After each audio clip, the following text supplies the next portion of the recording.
Okay, we're going to learn to roll a coil. First, you get some clay. I like to suggest that you, plastic clay, that you roll quite a few coils out at a time. Place them in a plastic bag or some type of plastic lidded bucket. So just get a little hunk of clay. I usually kind of rub it back and forth, kind of like that, but you can kind of squeeze it together, kind of make it into a little more of a log type of shape, like a small piece of wood. Okay, it does help to have damp hands. Another thing you can do is you can put a little bit of moisture on your surface. Okay, and when you're pressing, what you want to do, instead of doing little presses, you want to go with full arm presses. Okay, and those full arm presses will enable you to get a nice round coil.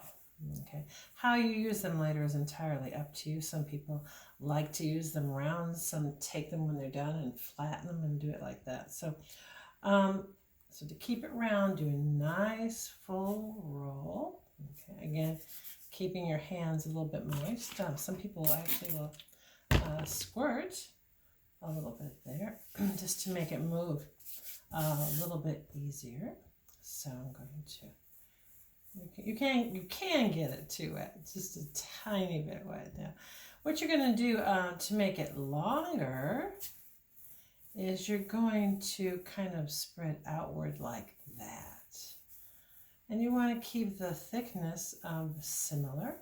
And if you see it starting to get a little thicker in one area, apply a little bit less pressure, and you can put like a little twist in it like that if you notice it's getting thinner in one area.